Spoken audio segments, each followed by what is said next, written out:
जय हिंद फ्रेंड्स, आप लोग कैसे हैं। आज हम लोग बात करेंगे ह्यूमन एनाटॉमी यानी कि मानव शरीर का संरचना। मानव शरीर का संरचना क्या है, ह्यूमन एनाटॉमी क्या है, इसके बारे में हम लोग थोड़ा डिटेल जानकारी लेंगे। क्योंकि जो अभी पैरामेडिकल का पेपर होने वाला है उसमें बहुत ही सहायक होगा, और आने वाले किसी भी शिफ्ट में जब कोई भी इस तरह के आते हैं, ग्रुप 5 हो गया फिर और वैकेंसी, उनमें ये बहुत ही सहायक है। तो चलिए देखते हैं। देखिए, सबसे पहले हम लोग समझेंगे कि एनाटॉमी क्या है। एनाटॉमी है क्या चीज़, इसके बारे में देखेंगे। तो बहुत अच्छे से हम लोग देखेंगे, परिभाषा पहले देखेंगे। एनाटॉमी शब्द ग्रीक भाषा शब्द एना यानी कि ऊपर, थ्रो और टॉम यानी कट करना से बना है। इसका मुख्य अर्थ हो गया शरीर को काट कर उसकी आंतरिक संरचना का अध्ययन करना ही क्या कहलाता है, एनाटॉमी। तो आप लोग समझ गए होंगे कि एनाटॉमी क्या है। बहुत अच्छे से समझिए कि जब शरीर को काटेंगे, यहाँ समझिए एना एक ग्रीक शब्द से है, एनाटॉमी ग्रीक शब्द भाषा से लिया गया है। एना मतलब ऊपरी वाला भाग, ठीक है। टॉम यानी काटना, यानी कि शरीर को काट कर उसकी आंतरिक संरचना का अध्ययन करना क्या कहलाता है, एनाटॉमी कहलाता है। बहुत बढ़िया, आप लोग समझ गए होंगे। अगर ना समझे होंगे थोड़ा सा और देख लीजिए। शरीर जैसे हमारा बॉडी है, बॉडी को हम लोग जैसे ऑपरेशन करते हैं तो पहले कट करते हैं। जहां से कट करेंगे फिर उसके अंदर किस प्रकार की संरचना दिखाई देता है, संरचना का मतलब किस तरह दिखाई दे रहा है, उसी का अध्ययन माने उसी को हम लोग जानकारी से देखते हैं, अच्छे से देखते हैं कि यहाँ पास क्या प्रॉब्लम है, कोई रोग है या फिर क्या समस्या है। तो उसी को हम लोग क्या बोलेंगे, एनाटॉमी। ठीक है, चलिए देख लेते हैं, आगे देखते हैं। आगे देखेंगे हम लोग सरल शब्दों में मानव शरीर की संरचना का अध्ययन एनाटॉमी कहलाता है। अगर सरल शब्दों में देखें हम लोग तो बोल रहा है कि मानव शरीर की संरचना का अध्ययन एनाटॉमी कहलाता है। तो आप लोग बहुत अच्छे से समझ गए होंगे। अगला क्वेश्चन देख लेते हैं या फिर और आगे का टॉपिक देख लेते हैं थोड़ा सा।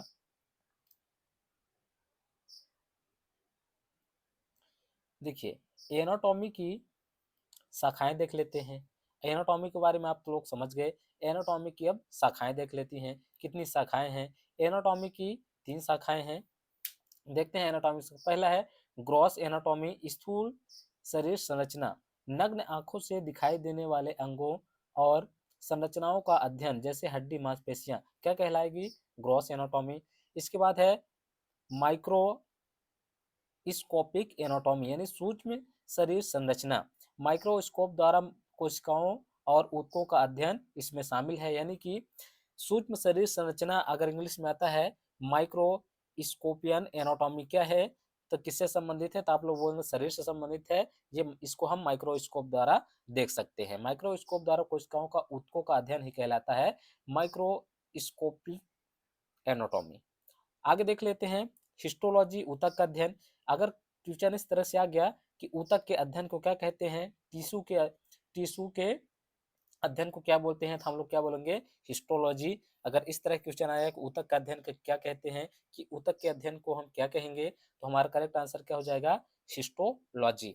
आगे देख लेते हैं कोशिका के अध्ययन को क्या कहेंगे हम लोग, साइटोलॉजी। अगर इस तरह क्वेश्चन आ गए हमारे पास कि कोशिका के अध्ययन को क्या कहते हैं, तो क्या बताएंगे आप लोग, साइटोलॉजी। उम्मीद करता हूँ हिस्टोलॉजी और साइटोलॉजी ऐसे समझ गए होंगे। टिश्यू के अध्ययन हिस्टोलॉजी और कोशिका के अध्ययन साइटोलॉजी। आगे देखते हैं डेवलपमेंटल एनाटॉमी, विकासात्मक शरीर संरचना, यानी कि जो हमारा शरीर में विकास हो रहा है उसके बारे में हम लोग देखेंगे। ठीक है, गर्भाधान से लेकर जन्म तक शरीर के विकास का अध्ययन को क्या बोलेंगे, डेवलपमेंट एनाटॉमी बोलेंगे। आई बात समझ में। गर्भाधान तो जानते होंगे आप लोग, गर्भाधान से लेकर जन्म तक शरीर के विकास का अध्ययन को ही हम लोग डेवलपमेंट एनाटॉमी बोलते हैं। आगे देखते हैं थोड़ा सा, चलिए। इसके बाद बोल रहा है इम्ब्रियोलॉजी। अगर इस तरह क्वेश्चन आ गया कि इम्ब्रियोलॉजी क्या है, तो अगर ऑप्शन में है भ्रूण का अध्ययन करना क्या कहलाता है, तो इम्ब्रियोलॉजी कहलाएगा। या फिर इस तरह क्वेश्चन आ जाएगा कि भ्रूण के अध्ययन क्या बोलते हैं, तो इम्ब्रियोलॉजी। या फिर इम्ब्रियोलॉजी किसका अध्ययन है, तो भ्रूण का अध्ययन। बहुत अच्छे से आप लोग समझ गए होंगे। इसमें कम से कम 2-3 प्रकार का क्वेश्चन बनता है। या तो ये पूछ लेगा कि इम्ब्रियोलॉजी का अध्ययन क्या कहलाता है, या फिर भ्रूण का अध्ययन क्या कहलाता है। इस तरह से पूछ लेगा, आप लोग कंफ्यूज मत होइएगा कि एम्ब्रियोलॉजी का अध्ययन कहलाएगा भ्रूण अध्ययन। आया बात समझ में। आगे देखते हैं कंपैरेटिव एनाटॉमी, तुलनात्मक शरीर संरचना, मनुष्य की संरचना की तुलना अन्य जीवों से किया जाता है, उसे हम लोग क्या बोलेंगे, कंपैरेटिव एनाटॉमी। मतलब किसी से हम लोग कंपेयर कर रहे हैं, जैसे कोई ये जीव जंतु हो गया, ये कोई इंसान हो गया, इसका हम तुलना करेंगे इससे, मतलब कि इसमें क्या क्या अंतर है, उसी को हम लोग बोलेंगे कंपैरेटिव एनाटॉमी। फिर होता है सरफेस एनाटॉमी, सतही शरीर संरचना, शरीर की बाहरी आकृति और आंतरिक अंगों के सतही चिन्ह, यानी कि जो हमारा आंतरिक संरचना है और बाहरी संरचना है उसमें किस तरह से दिखाई देता है, उसको हम उस अध्ययन को बोलेंगे सरफेस एनाटॉमी। आगे देखते हैं रेडियोलॉजिकल एनाटॉमी। रेडियोलॉजिकल एनाटॉमी मतलब होता है किसी चीज का हम लोग अच्छे से देखते हैं, जैसे एक्सरे करते हैं तो कहीं टूट गया हड्डी तो वो दिख जाता है, उसे हम क्या बोलेंगे, रेडियोलॉजिकल एनाटॉमी। एमआरआई आप लोग जानते होंगे, जब बहुत ज्यादा सीरियस मैटर रहता है एमआरआई करते हैं, MRI. CT scan, CT scan जानते होंगे, अब थोड़ा सा नॉर्मल है, अगर सबसे आप लोग इसको अच्छा समझिए, अगर थोड़ा बहुत दिक्कत है, थोड़ा बहुत फ्रैक्चर है तो एक्सरे करते हैं, अगर एक्सरे में समझ में नहीं आता है तो सीटी स्कैन करते हैं, अगर सीटी स्कैन में भी समझ में नहीं आता है तो एमआरआई करते हैं। यानी कि first number X ray, second number CT scan और थर्ड नंबर में कौन सा है, एमआरआई करने के माध्यम से। लेकिन नंबर 1 के माध्यम में एमआरआई फर्स्ट है, सेकंड में सीटी स्कैन है, थर्ड में एक्सरे है। इतना बात समझ में आ गया आप लोगों को। अगर एक्सरे होता है, एमआरआई होता है, सीटी स्कैन होता है तो हम उस शरीर के अंग को देखते हैं, आंतरिक अंग को। चलिए आगे देख लेते हैं। आगे है मानव शरीर के संगठनात्मक संरचनात्मक लेवल्स ऑफ ऑर्गेनाइजेशन। शरीर कई स्तरों से मिलकर बना है, आप लोग बहुत अच्छे से जानते होंगे, जो हमारा शरीर है कई प्रकार के परतों से मिलकर बना है। तो आगे हम देखेंगे केमिकल लेवल, परमाणु और अणु, जैसे प्रोटीन, वसा, कार्बोहाइड्रेट, इनके बारे में हम लोग डिटेल से जानकारी लेंगे। प्रोटीन, वसा और कार्बोहाइड्रेट अलग अलग टॉपिक ही होंगे, एक एक दो दो घंटे के, आप लोग अच्छे से देख लीजिएगा। आगे देखते हैं सेलुलर लेवल, कोशिका। सेलुलर लेवल यानी कोशिका, जीवन की सबसे छोटी इकाई कौन सा है, सेलुलर है। आगे देखते हैं, या फिर इस तरह का है कि जीवन की सबसे छोटी इकाई क्या है, कोशिका है, सेल है। आई बात समझ में। आगे देखते हैं, आगे है टिश्यू। टिश्यू लेवल यानी कोशिकाओं का समूह मिलकर ऊतक बनाता है, जो बहुत सारे, देखिए पहले तो हो जाएगा हमारा क्या, सेल। बहुत सारे सेल जब मिलेंगे तो क्या बनेगा, टिश्यू बनेगा। तो वही टिश्यू बोल रहा है, टिश्यू बारे हम लोग देख लेते हैं। कोशिकाओं का समूह मिलकर टिश्यू बनता है, कोशिका मतलब सेल। बहुत सारे जब सेल मिलेंगे आपस में तो क्या बनाएंगे, टिश्यू बनाएंगे। टिश्यू कौन कौन से हो सकते हैं, एपिथेलियल, संयोजी, पेशी तंत्रिका, इसको इंग्लिश में बोले कनेक्टिव टिश्यू, मस्कुलर और नर्वस। इनके बारे में हम लोग अच्छे से जानकारी लेंगे, बस इतना समझ लीजिए टिश्यू इतने प्रकार के होते हैं लगभग अभी। आगे इसके बाद देखिए, जब बहुत सारे टिश्यू बनते हैं, मिलते हैं तो क्या बनाते हैं, ऑर्गन बनाते हैं। ऑर्गन, जब बहुत सारे टिश्यू मिलते हैं तो आपस में क्या बनाते हैं, ऑर्गन। ऊतक मिलकर अंग बनाते हैं, जैसे हृदय, फेफड़ा, मस्तिष्क, आप लोग जानते होंगे। जब बहुत सारे दो या दो से अधिक टिश्यू मिलते हैं तो एक ऑर्गन का निर्माण करते हैं। जब जब ऑर्गन, बहुत सारे ऑर्गन मिलते हैं तो सिस्टम का निर्माण करते हैं, ऑर्गन सिस्टम का निर्माण करते हैं, ऑर्गन सिस्टम का निर्माण करते हैं। ठीक है। फिर जब बहुत सारे ऑर्गन सिस्टम मिलते हैं तो डायरेक्ट क्या बन जाता है, हमारा मानव शरीर बन जाता है, बॉडी बन जाता है। आई बात समझ में।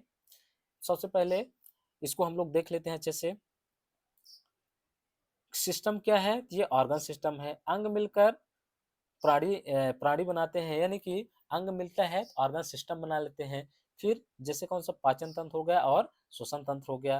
फिर ऑर्गेनिज्म, सभी प्राणियां, सभी प्रणालियां मिलकर एक संपूर्ण जीवन का निर्माण करती हैं। जब बहुत सारे ऑर्गेनिज्म मिल जाते हैं तो एक प्राणी का निर्माण करते हैं, नहीं मानव शरीर का निर्माण करते हैं। आगे देखते हैं, मानव शरीर की मुख्य प्रणालियां, सिस्टम ऑफ ह्यूमन बॉडी कितने होते हैं, हम लोग अब ये देखेंगे कि मानव के मुख्य प्रणालियां कितने होते हैं।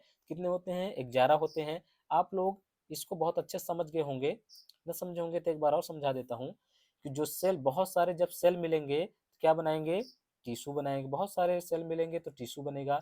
जब बहुत सारे टिश्यू मिलेंगे तो एक ऑर्गन बनाएंगे, यानी अंग बनाएंगे। जब बहुत सारे अंग मिलेंगे तो अंग तंत्र बनाएंगे, ऑर्गन सिस्टम बनाएंगे। जब बहुत सारे ऑर्गन सिस्टम मिलेंगे तो क्या बना देंगे, बॉडी बना देंगे, यानी कि ह्यूमन बना देंगे, जैसे कोई भी हो गए इसी प्रकार की। ये बात समझ में आया। अब हम देखते हैं आगे थोड़ा सा, आगे देखेंगे कि मानव शरीर की मुख्य प्रणालियाँ कौन-कौन सी हैं? System of human body. Human body के अंदर कौन-कौन से सिस्टम होते हैं? तो 11 सिस्टम होते हैं। उन 11 सिस्टम को हम लोग एक-एक करके देखते हैं। चलिए, तो पहला सिस्टम है हमारा स्केलेटल सिस्टम, कंकाल तंत्र। अगर इससे क्वेश्चन आया आप लोगों को कि स्केलेटल सिस्टम क्या है, हम लोग हिंदी में बता दें हड्डियों एवं जोड़, ये हो जाएगा स्केलेटल सिस्टम। पहला हमारा स्केलेटल सिस्टम, जो हमारा बॉडी है 11 सिस्टम से मिलकर बना है। पहला कौन सा है? स्केलेटल सिस्टम, कंकाल तंत्र, जिसको हम लोग हड्डी बोलते हैं। दूसरा हो गया मस्कुलर सिस्टम, स्नायु तंत्र यानी मांसपेशियां। हिंदी इंग्लिश दोनों में लिखा है, आप लोग अच्छे से समझिएगा। दूसरा कौन सा हो गया? मस्कुलर सिस्टम, मांसपेशियां। तीसरा हो गया सर्कुलेटरी सर्कुलेटरी सिस्टम, ये कार्डियोवैस्कुलर सिस्टम, जिसको परिसंचरण तंत्र बोलते हैं। अगर ये भी नहीं समझ में आए तो बोल दे हृदय, रक्त, रक्तवाहिनी, यानी कि जो हमारा रक्त बहता है वही सर्कुलर सिस्टम है।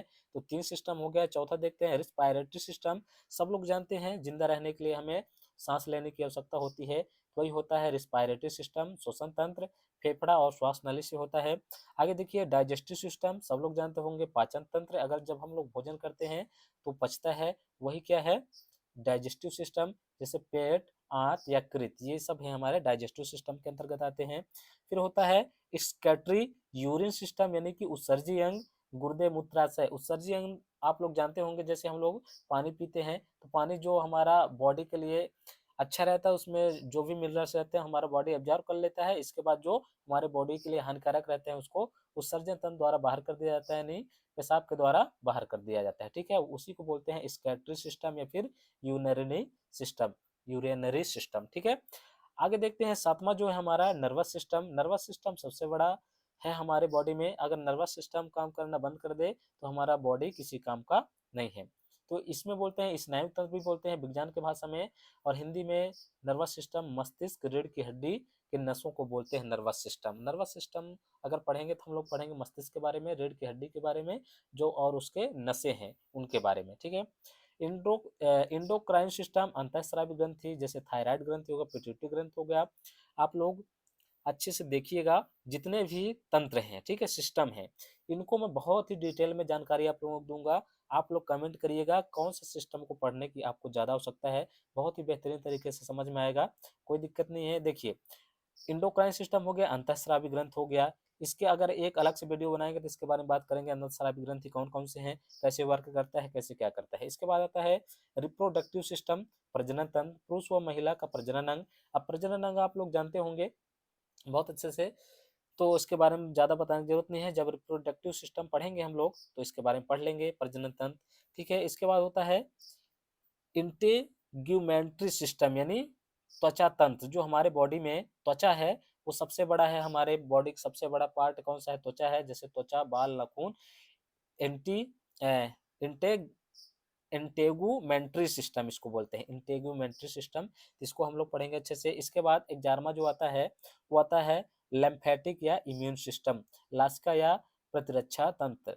इसको हम लोग बहुत डिटेल में पढ़ेंगे। इतना आप लोग समझ लीजिए कि हमारे बॉडी में कितना तंत्र हैं, तो 11 तंत्र हैं। उन तंत्र का नाम देख लीजिए कौन कौन सा है, ये 1-2 नंबर के आराम से आ सकते हैं कि हाँ, नर्वस सिस्टम में कौन कौन सा भाग होते हैं, या फिर रिस्पायरेटरी सिस्टम में कौन सा भाग काम करता है, फेफड़ा होगा, श्वास नली होगा, ऐसे ही पढ़ सकते हैं। स्केलेटल सिस्टम किससे संबंधित है? मांसपेशी से, परिसंचरण से, फेफड़ा से, हड्डी से। तो आप क्या बताएंगे? हड्डियों से। तो आप लोग अच्छे से देखिएगा, इन सभी टॉपिक के बारे में अच्छे से डिटेल से हम लोग जानकारी लेंगे नेक्स्ट वीडियो में। तो जो भी टॉपिक आपको पढ़ना होगा कमेंट कर सकते हैं। मिलते हैं अगले वीडियो में, तब तक के लिए थैंक यू सो मच।